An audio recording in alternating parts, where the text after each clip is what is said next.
DBC নিউজের নিয়মিত আয়োজন সংবাদ সম্প্রসারণে সবাইকে স্বাগত জানাচ্ছি আমি রেদওয়ান আহমেদ। দিনের বাছাই করা সংবাদ এবং এর পর্যালোচনা নিয়ে সংবাদ সম্প্রসারণে আজ অতিথি হিসেবে অনলাইনে যুক্ত আছেন বাংলাদেশ প্রতিদিনের নির্বাহী সম্পাদক মঞ্জুরুল ইসলাম এবং দৈনিক সমকালের সহকারী সম্পাদক সাইফুর রহমান তপন। স্বাগত আপনাদের দুজনকেই। আমরা দিনের বাছাইকৃত সংবাদ নিয়ে আলোচনা করে থাকি সংবাদ সম্প্রসারণে।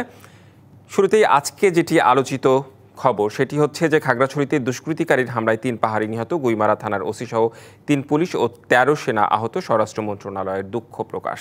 এই যে খাগড়াছড়িতে পাহাড়ে যে এই ধরনের ঘটনাগুলো ঘটে, শুরুতেই আসলে কেন ব্যবস্থা নেওয়া হয় না? একটা ডিজাস্টার হওয়ার পর সবাই সচেতন হয়ে ওঠে। একটু আপনাদের দুজনেরই মন্তব্য জানতে চাই। শুরুতেই মঞ্জুরুল ইসলাম, আপনার কাছে যেতে চাই। ধন্যবাদ আপনাকে। পাহাড় আমাদের একটা শান্তিপ্রিয় জায়গা হলেও অশান্তি মানে আমাদের গত ৫৪ বছরে অশান্তিটা কিন্তু পাহাড়ে ছিলই। বিভিন্ন সময়ে এই জায়গাটায় অশান্তি তৈরি হয়েছে। আমরা স্বাধীনতার পর দেখলাম, জিয়াউর রহমানের সময় দেখলাম, এরশাদ সময় দেখলাম, সবাই পাহাড়ের নিয়ে একটা অশান্তি পরিবেশ যখন হয় তখন সবাই একটু সচেতন হয় এবং পাহাড়ের একটা শান্তি চুক্তিও কিন্তু হয়েছে। সেই চুক্তিটা শেষ পর্যন্ত চুক্তিতেই রয়ে গেল। সন্তুলর মা কিন্তু সেই চুক্তির বাস্তবায়ন হয়েছে বলে স্বীকার করেন না। তিনি নিজেও বহুবার বলেছেন যে চুক্তির মধ্যেই ছিল, কিন্তু বাস্তবায়ন হয়নি। তো বারবার আমরা যখন দেখি যে পাহাড়ের মধ্যে পাহাড়ি এবং বাঙালি এই দুইটা শ্রেণীতে বিভক্ত করার যে চেষ্টা, এই চেষ্টার মধ্যে পাহাড়কে অশান্ত করার জন্য স্বাভাবিকভাবে কিন্তু আমরা পাহাড়ের স্বাভাবিক নাগরিক, পাহাড়িরাও দায়ী না, বাঙালিরাও দায়ী না। পিছন থেকে যারা নেপথ্যে কাজটা করে তারা চায় যে পাহাড়টাতে সবসময় অশান্তি তৈরি হোক।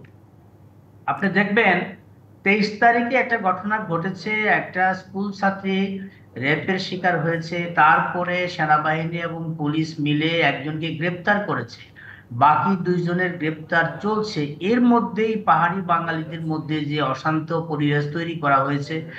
গতকাল ৩ জন মারা গেছে এবং একজন মেজর সহ ১২ জন সেনা কর্মকর্তা সিভিয়ারলি আহত হয়েছে। এবং এই যে পাহাড়ের মধ্যে অশান্ত পরিবেশ নির্বাচনের আগে, এইটা খুব সাদা চোখে দেখার কিন্তু কোনো কারণ নাই। কারণ আপনি দেখেন যে ঘটনাটা ঘটেছে, এটা অত্যন্ত দুঃখজনক। একটা স্কুল স্টুডেন্ট সে রেপের শিকার হবে কেন? পাহাড়ে কেন? আমার সমতল ভূমিতেই কেন এটার এরকম একটা ঘটনা ঘটবে? কিন্তু আপনি কি মনে করছেন যে তৃতীয় কোনো পক্ষ, তৃতীয় কোনো শক্তি থাকতে পারে এখানে? একটু স্পষ্ট করে বলা যাবে আসলে তৃতীয় শক্তি এখানে কিভাবে কাজ করতে পারে? অবশ্যই, কারণ পাহাড়ের অশান্তি, পাহাড়বাসীরা কিন্তু কখনোই অশান্তি তৈরি করে নাই। পাহাড় নিয়ে যারা খেলাধুলা করে তারা দীর্ঘদিন যাবৎ পাহাড়কে অশান্ত করার চেষ্টা করে। কারণ পাহাড় যখন অশান্ত হবে তখন একটা দৃষ্টি, দেশীয় বিদেশি অনেক দৃষ্টি কিন্তু পাহাড়ের দিকে থাকে। আর এখনকার এই সময়ে আমাদের ইন্টিরিয়াম গভর্নমেন্টের সময় একটা দুর্বল গভর্নমেন্ট, সামনে আমাদের নির্বাচন, এই নির্বাচনকে কেন্দ্র করে যখন রাজনৈতিক দলগুলা একটা ডিভাইডিং অবস্থার মধ্যে কাছাকাছি আসার চেষ্টা করছে, যখন প্রধান উপদেষ্টা ৩টি রাজনৈতিক দলের নেতাদের নিয়ে জাতিসংঘে গেলেন, সেখান থেকে আমরা প্রত্যাশা করতেছি একটা সুবাতাস হয়তো আসবে। এদিক দিয়ে জুলাই সনদও কিন্তু প্রায় রেডি। জুলাই সনদ স্বাক্ষর হওয়ার পরে খুব দ্রুতই নির্বাচনের জন্য আগাচ্ছে। নির্বাচন কমিশন খুব দ্রুত নির্বাচনের কার্যক্রম করছেন। ডিসেম্বরে হয়তো আমরা তফসিল ঘোষণা পাবো। এরকম একটা সময়ে পাহাড়টাকে যদি অশান্ত করে দেওয়া যায়, যে কোনো একটা ইস্যু তৈরি করে আবার নতুন করে দেশের মধ্যে অশান্তি পরিবেশ, সেটা পাহাড়িদের নিয়ে। মঞ্জুরুল ইসলাম, এতটুকু বুঝতে পারছি যে আপনি ষড়যন্ত্রের কথা বলছেন, মানে এই অশান্ত পরিবেশের জন্য। সাইফুর রহমান তপন, আপনার কাছে আমি একটু আসতে চাই। আপনারও কি মনে হয় এর পিছনে কোনো ষড়যন্ত্রের হাত আছে? ঘটনার শুরু কিন্তু একজনকে গ্রেপ্তার করা হয়েছে, মানে ধর্ষণের অভিযোগে, বাকি দুজনকে সে গ্রেপ্তার করা হয়নি। গ্রেপ্তার প্রক্রিয়া চলছিল, এর মধ্যেই অশান্ত হয়ে গেল খাগড়াছড়ি। আপনার কাছে আসলে বিষয়গুলো কেমন লাগে, মানে কি মনে হয়? দেখুন, স্বার্থের মধ্যেই আমরা ষড়যন্ত্র দেখতে পারি, ষড়যন্ত্র থাকতে পারে, কিন্তু ষড়যন্ত্রের চেয়েও গুরুত্বপূর্ণ বিষয় হলো স্থানীয় প্রশাসন এবং যে দায়িত্বশীল যে রাজনৈতিক দলগুলো ওখানে আছে, তাদের যে দায়িত্ব ছিল সেই দায়িত্ব পালন না করার কারণে এই পরিস্থিতি তৈরি হয়েছে।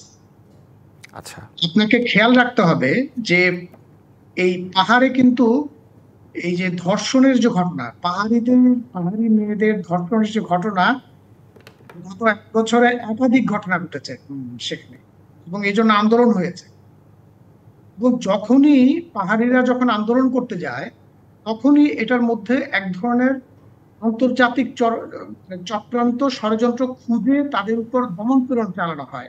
সেটা যেখানে বিষয়টা আলাপ আলোচনার মধ্য দিয়ে অনেকটাই নিউট্রালাইজ করা যায়, মিনিমাইজ করা যায়, সেটা আমি কিন্তু দেখি না। সেটা আমি এই মাসেরই প্রথম দিকে ওখানে গিয়েছিলাম, আমি 4 দিন ছিলাম ওখানে। আমি অনেকের সাথে আলাপ করেছি, আমি বাঙালিদের সাথে আলাপ করেছি, পাহাড়িদের সাথে আলাপ করেছি। ওখানকার যিনি এখন দায়িত্বে আছে, যিনি মেয়র ছিলেন আগে, উনি একজন বাঙালি। এবং আমি উভয় কমিউনিটির মানুষের সাথে আলাপ করেছি আমি। তাদের বক্তব্য হলো যে আমাদের মধ্যে কিন্তু এই যে ইন্টার কমিউনিটি কিন্তু সেটা আমরা কেউই চাই না। সেটা আমরা শান্তিপূর্ণ সহাবস্থান। আপনি জানেন যে সেটেলারদের নিয়ে অনেক ধরনের প্রবলেম ওখানে ধরেই আছে। জি, আলোচনা সমালোচনাও আছে। পাহাড়িরা কিন্তু, আমি ওদের আলোচনায় যেটা বুঝলাম, পাহাড়িরা কিন্তু বিষয়টাকে ভাবে মেনে নিয়েছে। সেটা তাদের যে ভূমি সমস্যা, আচ্ছা, আপনি জানেন যে তাদের ভূমির সিস্টেমটা অন্যরকম, আমাদের মতো না। এবং সেই দুর্বলতার সুযোগ নিয়ে প্রচুর ভূমি দখল করা হয়েছে, বিপুল হয়েছে। সেটা কোনো সমাধান আজ পর্যন্ত হয়নি। শান্তি চুক্তি হয়েছে 97 সালে, আজ পর্যন্ত সেটা হয়নি। এটা একটা বড় পরিসরের আসলে আলোচনার বিষয়। আমরা একটু যদি খাগড়াছড়ির বিষয়ে একটু ফিরে আসতাম। আচ্ছা, আপনার কি মনে হয় যে স্থানীয় প্রশাসনের সাথে কোনো যোগসাজশ কিংবা স্থানীয় প্রশাসন আসলে বিষয়টা সমাধান করতে পারলো না কেন? মানে কি মনে হচ্ছে আপনার? স্থানীয় প্রশাসন অ্যাক্টিভ হলে, আন্তরিক হলে এই সমস্যার সমাধান করতে পারে আমি মনে করি। কারণ দেখুন, আপনি পুলিশ এবং যারা প্রশাসন তাদেরকে কিন্তু এই ধরনের ট্রেনিং দেওয়া হয়, প্রশিক্ষণ দেওয়া হয় কিভাবে বিক্ষোভ, মানুষদের, নাগরিকদের যে বিক্ষোভ, সেটাকে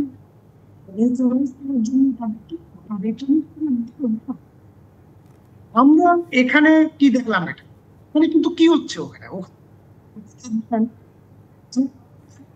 সেনা শাসন ওখানে চলছে। ওখানে সামরিক বাহিনীর বিরোধিতা ওখানকার লোকাল মানুষই করেন, যেটা ওদের স্লোগান সেটা একটা আছে। ক্যান্টনমেন্ট ওখানে থাকতেই পারে, সব বাংলাদেশেই আছে। সেনা শাসন কিন্তু কেউই মেনে নেওয়ার মতো না, ডিকটেট করে। প্রবলেম কিন্তু এই যে আমি মনে করি কাজ করে, যখন সাধারণ মানুষদেরকে, স্থানীয় মানুষদেরকে যখন আপনি গুড বুকে নেবেন না, তাদের সাথে ডিল করবেন না, তখন নানা ধরনের কনফিউশন আপনার তৈরি হবে, নানা ধরনের আক্রান্ত ষড়যন্ত্র আপনি দেখবেন। যেটা হচ্ছে বাস্তবে কিন্তু জিনিসটা এই দিকে যাওয়ার কথা ছিল না। সেটা ফলে আমি যেটা মনে করি যে যারা আছেন, যারা রাজনৈতিক দল, তাদের তো দায়িত্ব আছে, দায়িত্ব তাদেরকে পালন করতে হবে, সামাজিক সেই দায়িত্বটা তাদেরকে পালন করতে হবে। তারা কিন্তু সেটা সেভাবে করছে না। কারণ আপনি দেখবেন তাদের কোনো সে নাই, তাদের কোনো বক্তব্য নাই। তারা বড়জোর ষড়যন্ত্র, ওখানে বড়জোর ষড়যন্ত্র করছেন, করছেন খ্রিস্টান রাজ্য,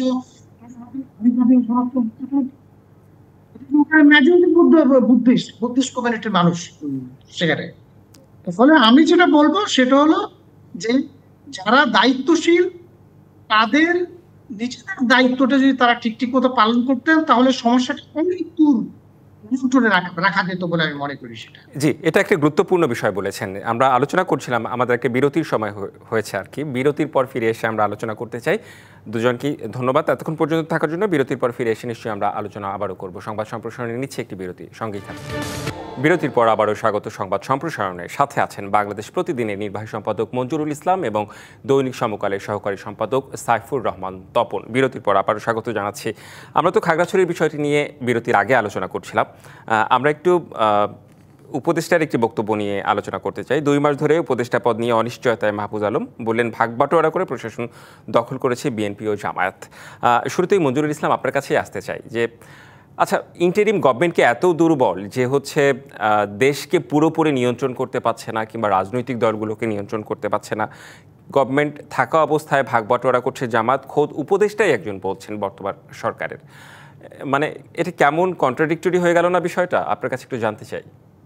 আমি তথ্য উপদেষ্টা মাহফুজ আলম সাহেবকে ধন্যবাদ জানাই, এবং ওনার কাছে যে শেষ মুহূর্তে, ওনার বিদায় মুহূর্তে ওনার কথা মতো আর কি, আর হয়তো অল্প দিন আছেন, উনি নিজেই বলছেন ওনার হয়তো বিদায়ের সময়, বিদায় মুহূর্তে উনি যে অ্যাকচুয়াল ঘটনাটা জেনে গেলেন, এইটা একটা তথ্য উপদেষ্টা বা তথ্য মন্ত্রণালয়ের দায়িত্বে থাকা একটা মানুষের জন্য সাংঘাতিক রকম একটা বড় মেসেজ। তিনি একটা ভালো খবর জেনে গেলেন যে অ্যাডমিনিস্ট্রেশন কারা চালাচ্ছে, কে কিভাবে দখল করছে।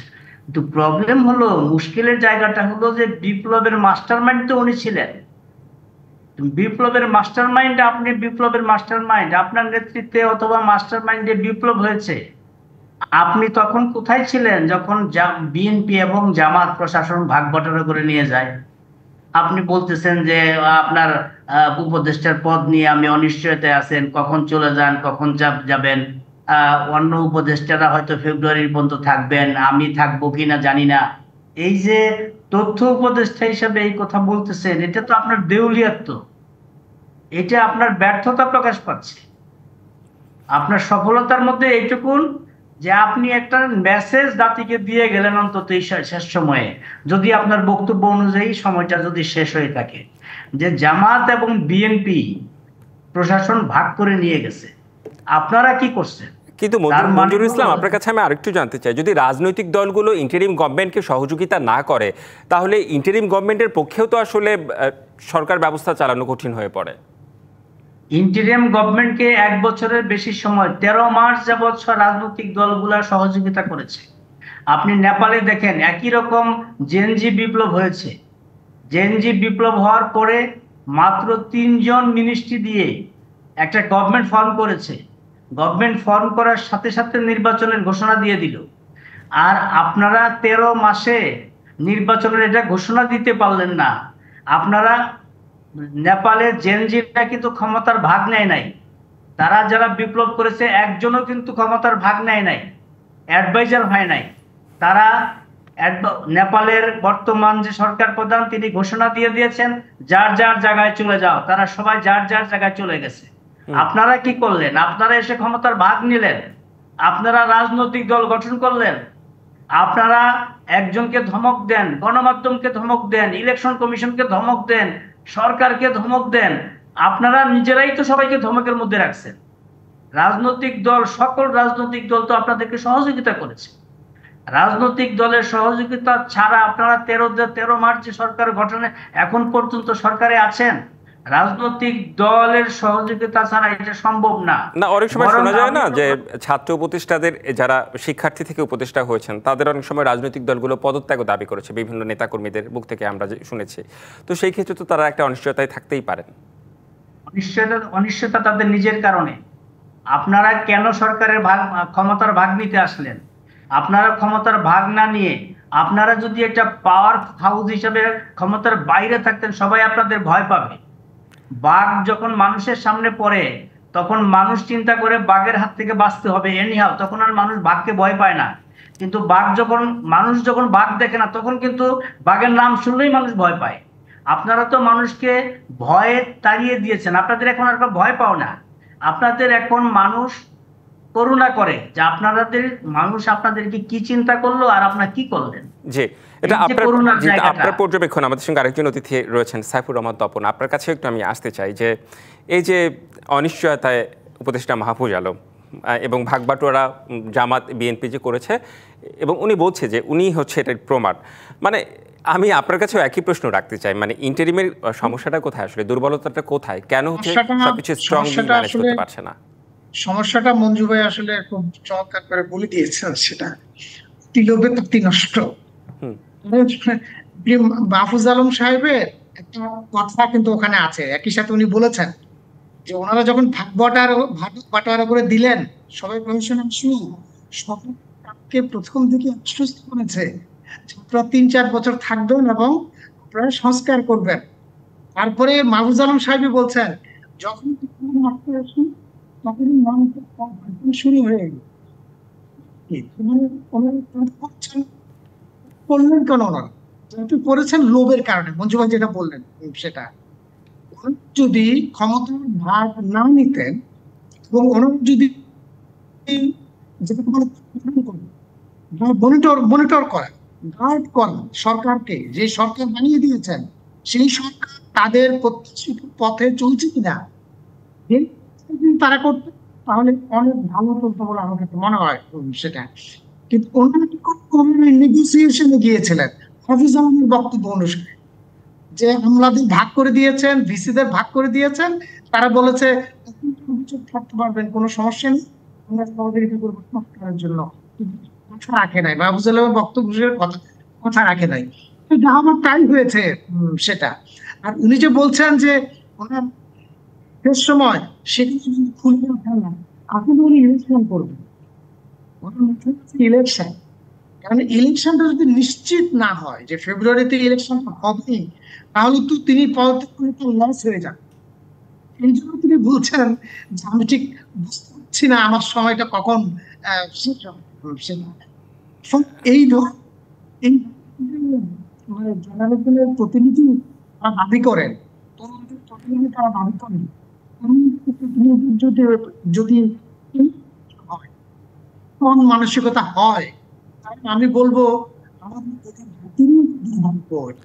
জি, কিছুটা যান্ত্রিক ত্রুটি পাচ্ছি আপনার কথায়, কিন্তু হচ্ছে আমরা যদি একপাক্ষে, আমরা তো একটু উপদেষ্টা দৃষ্টিকোণ থেকেও দেখতে পারি যে মাহফুজ আলম কি মানে ইন্টারিম গভর্নমেন্টের দৃষ্টিকোণ থেকেও তো দেখতে পারি, যদি রাজনৈতিক দলগুলো মানে সরকারকে যদি সাহায্য না করে, মানে সম্প্রীতি নির্মাণের এই সেতু বন্ধনে, তাহলে কি ইন্টারিম গভর্নমেন্টের টেকাটা কঠিন হয়ে যাবে না? সহযোগিতা করেছে। মাহফুজ আলমের কথা খেয়াল করবেন, উনি অ্যাডমিনিস্ট্রেশনের কথা বলছেন, আমরা কিন্তু ভাগ বাটোয়ারা করে দেওয়া হয়েছে 40%, 60, 60, 80, এগুলোও বলছেন তিনি অনুপাতগুলা। ওই পার্টিকুলার আমলারই তাদেরকে আশ্বস্ত করেছিল যে আপনারা 3-4 বছর থাকতে পারবেন। এক ধরনের নেগোসিয়েশন হয়েছে। আমি তপনের সাথে যে অ্যাড করি, হ্যাঁ, মাহফুজ আলম সাহেব কিন্তু আরেকটা কথা বলেছেন, খুব গুরুত্বপূর্ণ কথা, যে আমলারা আগামী সরকারের দিকে তাকিয়ে আছে,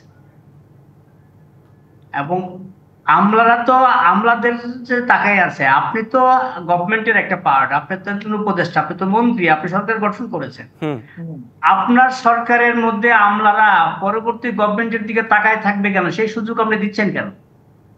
আমি যদি না চালাইতে পারি আমার প্রতিষ্ঠান, আমি অন্যকে দোষ দিব, এটাই স্বাভাবিক, কারণ আমি অজুহাত খুঁজবো। আর আমি যখন চালাতে পারবো, আমি যখন চালাতে জানবো, আমার যদি দক্ষতা থাকে, আমি কিন্তু কোনো অজুহাত খুঁজবো না, কারণ আমি চালাতে পারি, আমার দক্ষতা আছে। জি, এটি সত্যি। মঞ্জুরুল ইসলাম, আপনার কাছে, হ্যাঁ, এই টপিকটা নিয়ে আসলে দুজনেরই মতামত পেলাম। আমরা একটু আরেকটা টপিকে, ছোট্ট একটু টপিকে যেতে চাই। ডিসেম্বরে অমর একুশে বইমেলা আয়োজনের বাংলা একাডেমির সিদ্ধান্ত স্থগিত, জাতীয় নির্বাচনের পর করার সিদ্ধান্ত স্বরাষ্ট্র মন্ত্রণালয়ের। আমার প্রশ্ন হলো, মানে ফেব্রুয়ারিতে বইমেলা হলে কি সমস্যা? মানে নির্বাচন আর বইমেলা কি এত পারস্পরিক বিরোধ হয়ে যাবে? ব্যাপারটা কি এরকম, না আইন শৃঙ্খলা পরিস্থিতি সামাল দেওয়ার জন্য গভর্নমেন্ট চাচ্ছে যে ফেব্রুয়ারিতে না হোক বইমেলা? বিষয়টা হলো যে আমাদের গভর্নমেন্টের মধ্যে যারা এই পর্যন্ত অ্যাডভাইজার হয়েছেন, তারা যার যে কাজ না, সেই অ্যাডভাইজার, সেই মন্ত্রণালয়ের সেই কাজ তাকে দেওয়া হয়েছে। সুতরাং ফারুকী সাহেবের উনি কি বইমেলা সম্পর্কে জানে? বইমেলা কিভাবে আয়োজন হয়, কখন বইমেলা হয়, কিভাবে বইমেলা করলে কি হবে? বাংলাদেশে যতদিন পর্যন্ত বইমেলাটা শুরু হয়েছে, ততদিন পর্যন্ত কি আমার রোজা ছিল না? রোজার মধ্যে কি বইমেলা কখনো হয় নাই? হ্যাঁ, হয়েছে। নির্বাচনে কি বইমেলা হওয়ার এমন কোন কন্ডিশন আছে যে নির্বাচনের মধ্যে বইমেলা হওয়া যাবে না? নির্বাচন কমিশনের আরপিইউ থেকে সেটা লেখা আছে।